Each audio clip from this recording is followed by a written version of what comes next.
We know that each dish is usually made up of one or more ingredient.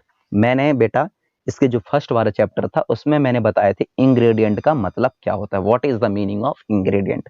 Okay, तो आप वो वाला video देखिए तो उसमें खुद समझ में आ जाएगा कि मीनिंग क्या होता है इंग्रेडिएंट का। इंग्रेडिएंट मीन्स वो कौन से रॉ मटेरियल है जिसके थ्रू जो है ये चीजें बनाई जाती हैं। जैसे मैं बात करूं बॉयल राइस की, यानी कि पका हुआ चावल की, तो इसमें कौन कौन सी चीजें लगती है इसको बनाने के लिए? हमें वाटर लगता है, और दूसरा सिंपल राइस के ग्रेन्स ऑफ राइस लगते हैं, मतलब अनाज लगते हैं राइस के, धान वाले। ओके, तो इनको बोला जाता है इंग्रेडिएंट, जिसकी मदद से अपन लोग खाना बना पाते हैं। तो ये हो गया बॉयल राइस का इंग्रेडिएंट। तो यहाँ पूछा गया है कि जितने भी अपन लोग डिश की बात करते हैं तो वो बहुत सारे इंग्रेडिएंट शामिल रहते हैं उसमें, which we get from plant और एनिमल, जिसको अपन लोग या तो प्लांट से लेंगे या तो फिर एनिमल से लेंगे। कैसे बात कर रहा हूं मैं? देखिए चलिए मैं सिंपल सा आपको एक एग्जांपल देने की कोशिश करता हूं। फॉर एग्जांपल, एंड अपन लोगों को बनाना है क्या? खीर। क्या बनानी है? खीर। खीर बनाने के लिए हमें क्या क्या चाहिए होगा? अनाज चाहिए होगा, राइस चाहिए होगा, देन शुगर चाहिए होगा, देन वाटर चाहिए होगा, and last one is most of the thing is what? Milk चाहिए होगा। तो इनके सोर्स देखिए, तो जितने मैंने चीजें अभी बताई ये तो उसके इंग्रेडिएंट है, लेकिन मैं इसके सोर्स की बात करूं तो सोर्स में आप लोग समझने की कोशिश करिए। मिल्क कहाँ से मिलेगा आपको? एनिमल से मिलेगा।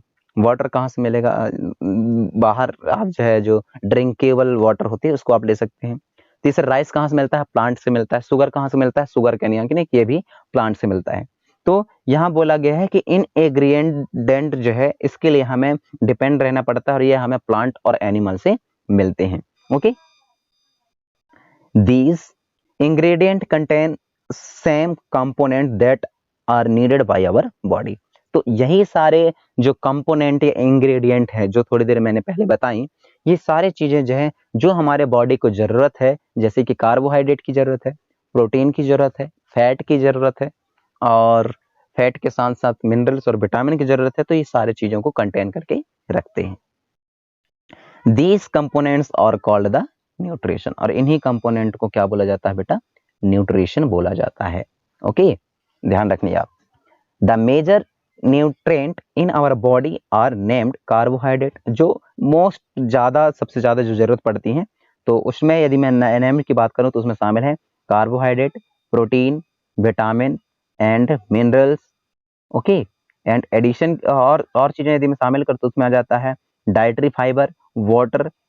ये सारी चीजें हमारे बॉडी जो है रिक्वायर करती है, या उसको बॉडी को जरूरत पड़ता है for the development, for the growth, for the repairing of cell. इनके लिए ये सारी चीजें कंपलसरी आपके फूड मटेरियल में शामिल रहनी चाहिए। ओके, अब मैं थोड़ा सा किताब से हट के बात करना चाहता हूं आपसे।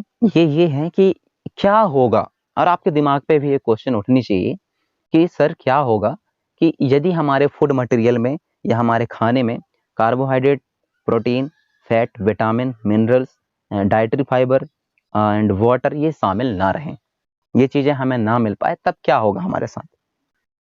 तो बेटा ऐसे बच्चे जो है किसकी? डिफिशियंसी ऑफ वेल न्यूट्रिशन के शिकार हो जाते हैं। आपको थोड़ा सा अजीब लग रहा होगा, इंग्लिश वर्ड है, मेरे कहने का मतलब है कुपोषण।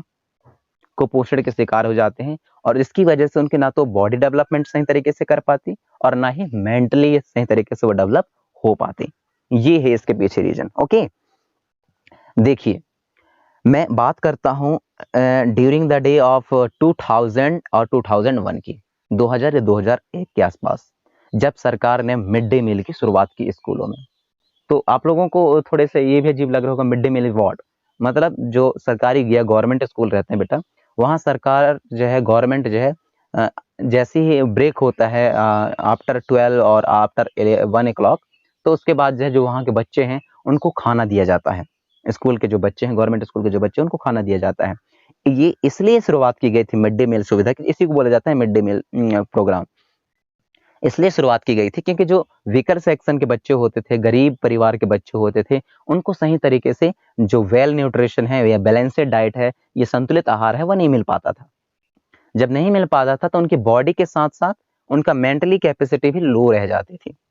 इसी वजह से लेकर के सरकार ने बोला कि जब इनको ये चीजें नहीं मिल पा रही है जिसमें कार्बोहाइड्रेट शामिल हो, प्रोटीन शामिल हो, फैट, विटामिन शामिल हो, तो क्यों ना हम अपने तरफ से ये अच्छा सा एक प्रोवाइड करवाएं। क्या प्रोवाइड करें? न्यूट्रिशन प्रोवाइड करवाएं जिसमें शामिल ये सारी चीजें शामिल रहें। और आप लोगों को आश्चर्य होगा कि जैसे ही इसकी शुरुआत की गई तो पूरे ऑल ओवर इंडिया में यह बहुत जल्द ही लागू कर दी गई। और साथ ही इंडिया के कई अलग अलग भाग में जो है कुछ जगह तो ये मिड डे मील के बीच में जो है अंडे परोसे जाते हैं और कुछ जगह दूध दिया जाता है, ताकि जो बच्चे कुपोषण के शिकार हो रहे हैं उनको रोका जा सके। ओके, चलिए नेक्स्ट बढ़ते हैं।